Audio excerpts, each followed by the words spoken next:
আসসালামু আলাইকুম। আলু আর ডাল দিয়ে পুরি তৈরি করা হয়, এটা আমরা সবাই জানি।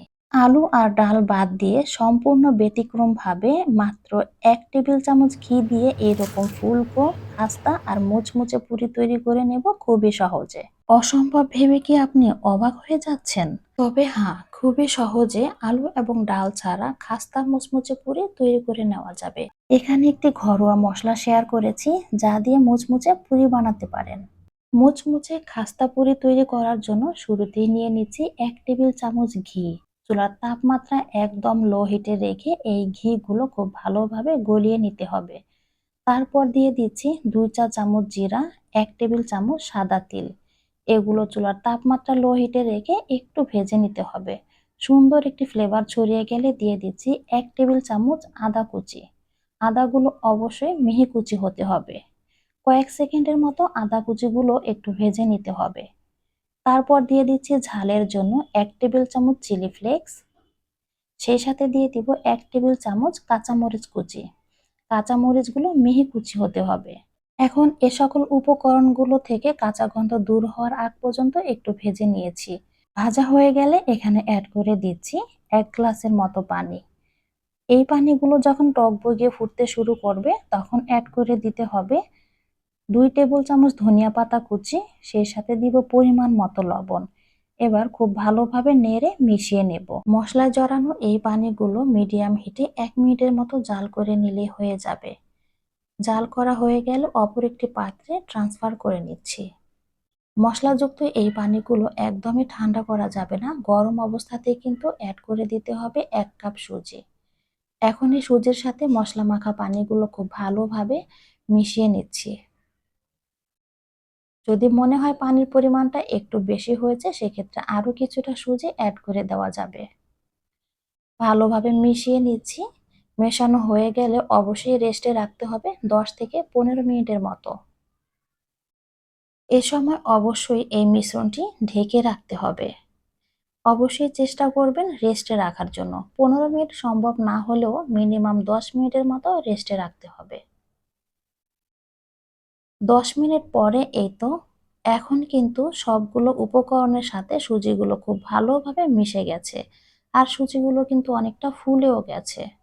এখন এই হাতা দিয়ে ১ মিনিট সময় নিয়ে সুজিগুলো ভালোভাবে ময়ান করে নেব।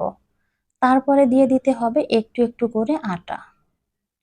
আটাগুলো দেওয়ার পরে আবারও খুব ভালোভাবে মিশিয়ে নেব। একবারে বেশি আটা দেওয়া যাবে না, সেক্ষেত্রে কিন্তু আটার পরিমাণ বেশি হয়ে যেতে পারে, তখন কিন্তু নাস্তাটা খেতে ভালো লাগবে না। একটু একটু করে আটা অ্যাড করে দিয়ে মসৃণ একটা ডো তৈরি করে নিতে হবে। ডো তৈরির সময় অবশ্যই হাতে চিটচিটে ভাব চলে আসবে। তখন সামান্য কিছু তেল মেখে নিয়ে এই ডোটাকে খুব ভালোভাবে মসৃণ আর এরকম সফট করে তৈরি করে নিতে হবে। এরপরে নিজের পছন্দ মতো ছোট ছোট লেচি করে নেওয়া যাবে, অথবা বেশি করে কিছুটা ডো নিয়ে এরপরে অনেক বড় একটা রুটি তৈরি করে একসাথে অনেকগুলো পুরি তৈরি করে নেওয়া যাবে। বড় মাপের একটি রুটি তৈরি করে নেব, তার জন্য কিছুটা আটা ছিটিয়ে নিচ্ছি। এখন এই ডোটাকে দিয়ে মোটামুটি বড় করে একটি রুটি তৈরি করে নিচ্ছি। একইভাবে ছোট ছোট লেচি কেটে নিয়েও কিন্তু একটা একটা করে বেলে ভেজে নেওয়া যাবে। তবে আমি বড় মাপের একটি রুটি তৈরি করে নিয়েছি, যেটা খুব বেশি মোটাও নয় আবার খুব বেশি পাতলাও নয়। এরপর কোনো একটা ঢাকনা অথবা এরকম ছোট বাটি হলে এটা দিয়ে কেটে নিলে কিন্তু একসাথে অনেকগুলো পুরি তৈরি হয়ে যাবে। বড় মাপের রুটি দিয়ে এইভাবে পুরি তৈরি করলে অল্প সময় অনেকগুলো পুরি তৈরি করে নেওয়া যাবে। এই পুরিগুলো ভাজার সময় কিন্তু আমি অনেকগুলো টিপস শেয়ার করেছি, আশা করি সেগুলো আপনাদের কাজে লাগবে। ফুলকো মুচমুচে খাস্তা পুরি পেতে হলে তেলগুলো অবশ্যই অনেক ভালোভাবে গরম করে নিতে হবে। এই যেমন ধরুন ফুচকা ভাজতে আমরা তেলগুলো কিন্তু খুবই গরম করে নেই, ঠিক সেই একইভাবে তেলগুলো ভালোভাবে গরম করে নিয়ে তারপরে এগুলো ভেজে নিতে হবে। যখন পুরিগুলো তেলের মধ্যে দিবেন তখন চুলার তাপমাত্রা মিডিয়াম হিটে রাখবেন। এরপরে চুলার তাপমাত্রা মিডিয়াম টু লো হিটে রেখে একটু সময় নিয়ে পুরিগুলো ভেজে নিতে হবে। পরিপূর্ণ গরম তেলে পুরিগুলো দেওয়ার সাথে সাথেই দেখবেন পুরিগুলো ফুলে উঠেছে। আর এর বিশেষত্ব হচ্ছে এক জায়গা থেকে আরেক জায়গায় নিজেই পরিবর্তন করে।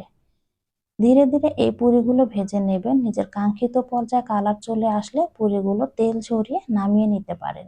পুরিগুলো যেন খুব ভালোভাবে ফুলতে পারে তার জন্য সহজ একটি টিপস শেয়ার করছি। পুরিগুলো তেলে দেওয়ার সাথে সাথেই এরকম একটা সাইড করে নেবেন, তারপর উপরের দিকে কিছুটা তেল দিতে থাকবেন। যখন এরকম উপরের দিকে তেল দেওয়া শুরু হবে সাথে সাথে দেখবেন পুরিগুলো কিন্তু একদম ফুলে টইটুম্বুর হয়ে গেছে। এরপরে নিজের কাঙ্ক্ষিত পর্যায়ে কালার আসার আগ পর্যন্ত ভালোভাবে ভেজে নামিয়ে নিতে পারেন। এই পুরি দুইটাকে আমি একটু কড়া ভেজে নিয়েছি। এগুলো খেতে কিন্তু আরো বেশি মুচমুচে হবে। দেখেই তো নিলেন, আলু আর ডাল ছাড়া মাত্র ১ টেবিল চামচ ঘি দিয়ে কত সুন্দর ফুলকো মুচমুচে আর এইরকম খাস্তা পুরিগুলো তৈরি করে নিয়েছি ঘরে থাকা মাত্র কয়েকটি উপকরণ দিয়ে। এইরকম নিত্য নতুন আর সহজ রেসিপি পেতে আমার চ্যানেলটির পাশেই থাকেন। আজকে এখানেই বিদায় নিচ্ছি, আবারও কথা হবে অন্য কোনো রেসিপি নিয়ে।